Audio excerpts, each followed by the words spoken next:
C'est arrêté tout seul l'appareil photo. Je vais jeter un coup d'œil également sur le retour écran, sinon parce que à chaque fois je vais devoir tout enregistrer, ça va pas me plaire. Tu me fais pas ça, hein. Je parle avec mon appareil photo. Je vais vous laisser les rushs à la fin.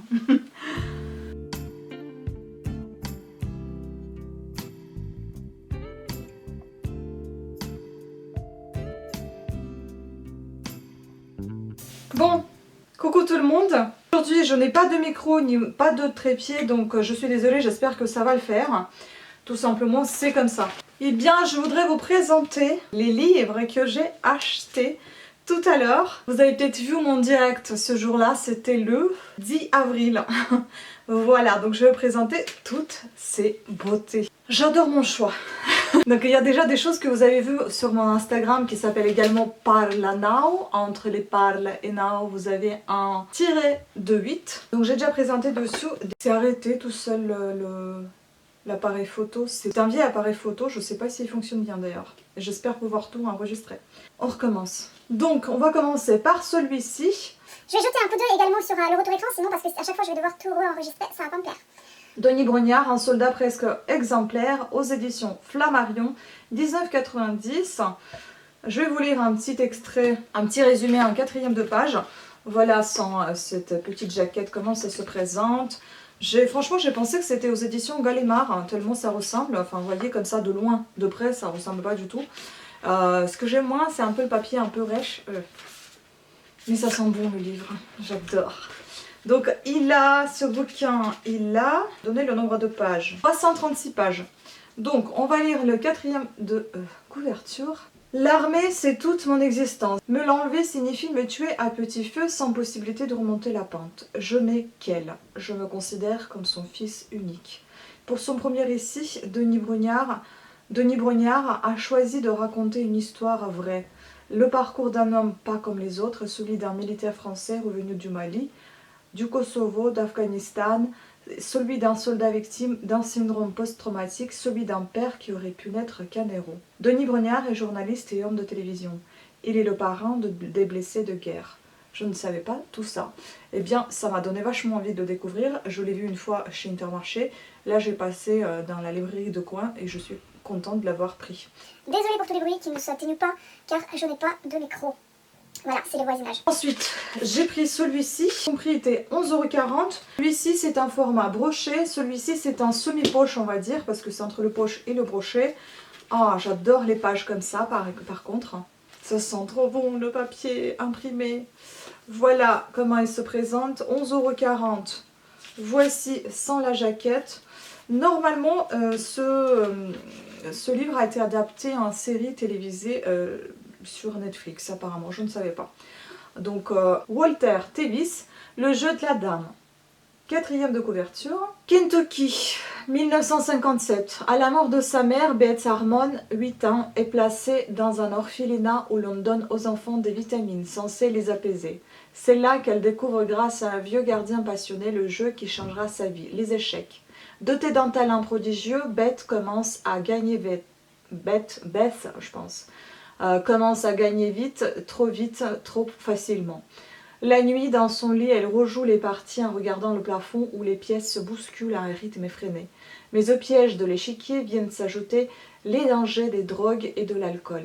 Entre la pression des grands tournois et les méandres de l'addiction, Beth découvre que génie et folie vont souvent de pair. Traduit par Jacques Moello de l'Américain. Franchement, ça me donne très envie. Écrit en 1983, Le jeu de la dame est adapté par Netflix en 2020. La série rencontre un succès phénoménal à travers le monde. C'est un roman, on va voir. Ensuite, vous vous souvenez que j'avais déjà acheté ces livres-là. C'est aussi un semi-poche. Ah oui, d'ailleurs, celui-ci, c'est une édition Galmeister. Je ne connais pas du tout. L'édition Galmeister, pour celui-ci, il est très souple et j'adore. Celui-ci, c'est en édition Albin Michel. C'est une série d'Agatha Raisin par MC Béton. Elle en a 6 ou 7 pseudonymes. Donc je ne savais pas du tout. Cette autrice, il en a autant. Je vais vous laisser les rushs à la fin. MC Béton, Agatha Raisin, enquête remède de cheval. C'est une trentaine de livres, il me semble, dans cette série-là. Agatha Raisin, les enquêtes de cette dame.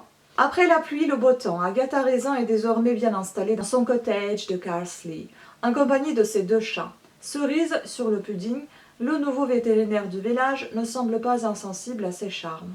Quand le Boveto succombe à une injection de tranquillisant destinée à un cheval rétif, la police locale conclut à un malencontreux accident. Mais pour Agatha, dont le flair a permis de résoudre l'affaire de la quiche fatale, il s'agit bien d'un meurtre.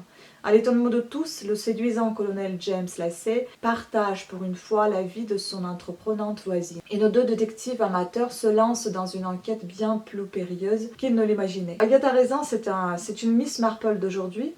Une cancagne qui n'a pas froid aux yeux, fume comme un pompier et boit sec. Sans scrupules, pugnace, à la fois exaspérante et attendrissante, elle vous fera mourir de rire. Voilà, 14 € pour ce semi-poche. Bon, je trouve c'est un petit peu cher, mais les bouquins sont sympas. Je vais vous faire un avis sur celui que j'ai déjà lu. Je ne sais pas si je vais faire un avis sur les 2 en même temps ou un seul, un par un. Ensuite, j'avais pris 3 poches qui m'ont beaucoup séduit. On me disait, achète-moi s'il te plaît. C'était le premier que j'ai pris, édition pocket, lettre de Washington Square. Anne Icare. RC, juillet 1989. Tin, sa grande tante adorée, vient de s'éteindre et Zélie arpente la maison familiale dans l'espoir d'apprivoiser le chagrin et de chasser les fantômes. En furetant au grenier, elle découvre 4 grandes boîtes en carton délavé, oubliées au fond d'une antique commode, à l'intérieur des dizaines de lettres, toutes adressées à son père. Toutes provenant de New York, toutes écrites par un grand-père qu'elle croyait mort depuis longtemps. Aucune n'a été détachée, aucune n'a été décachetée. Petit à petit, Zélie recompose les fragments d'un amour filial incroyable. Ça donne très envie. Cet ouvrage a été finaliste du prix Maison de la Presse et a reçu le prix du livre Cogdim Club. Je ne sais pas comment ça se prononce, Cogdim Club. Voilà, donc super. Je ne sais pas combien il a coûté par contre. 6,95 pour celui-ci. Je vous dis plus les pages en fait. Celui-ci il fait à peine 300 pages. Agatha Raisin ça fait aussi à peine 300 pages. Le jeu de la dame ça fait 400 et quelques. Celui-ci aussi qui m'a plu, il a coûté 7,60 €. J'espère que ça va bien fixer, sinon je m'en excuse. Donc, Le cercle des derniers libraires de Sylvie Baron. À Saint-Flour, Emma est une jeune libraire dynamique, créatrice d'une association de défense de la librairie indépendante. Le cercle des derniers libraires. Victime d'un accident de vélo, Adrien Darcy n'est pas prêt de se remettre en selle. Mais quand le rédacteur en chef de La Montagne lui propose de mener l'enquête sur de mystérieux meurtres commis sur des libraires, le jeune homme, d'abord réticent, accepte de relever le défi. Premier indice. Les 3 victimes appartenaient au cercle des derniers libraires. Qui se cache derrière cette association? Qui lui en veut au point d'en supprimer ses membres? C'est ce que Darcy compte bien découvrir.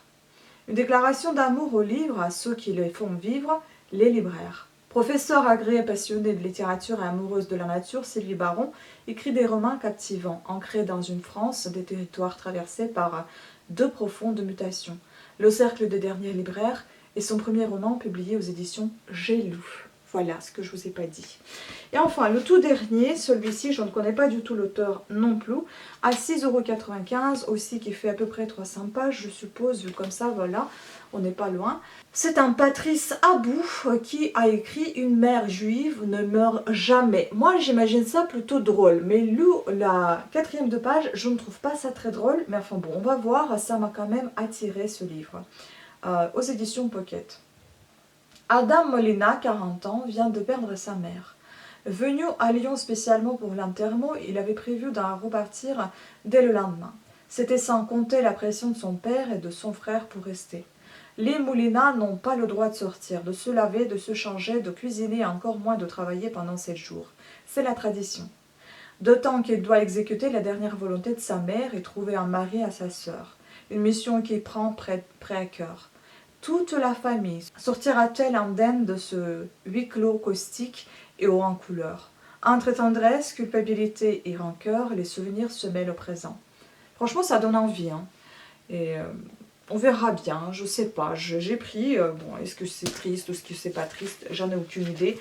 En tout cas, celui-ci, il me plaît bien aussi. Il sent trop bon comme les autres. J'adore sentir les bouquins. D'ailleurs, j'ai un ASMR sur le feuilletage des livres sur ma chaîne Vita Beauté, si jamais ça vous intéresse. Je vous laisserai un lien quelque part ici dans le petit i. Vous n'y aurez que cliquer dessus, qu'à cliquer dessus, voilà. Écoutez, j'espère qu'il n'y aura pas trop de rush, parce qu'à chaque fois, ça coupait, j'en ai marre de cet appareil photo, je ne sais pas ce qu'il a. Peut-être qu'il y a quelque chose qui a été désactivé, il faut que je regarde. Voilà, écoutez, sur ce, c'était tout. J'espère que ça vous a plu. Je vous fais plein de bisous et je vous dis à très bientôt. Ciao! Abonnez-vous à Parla Now. Est-ce qu'il veut bien fixer?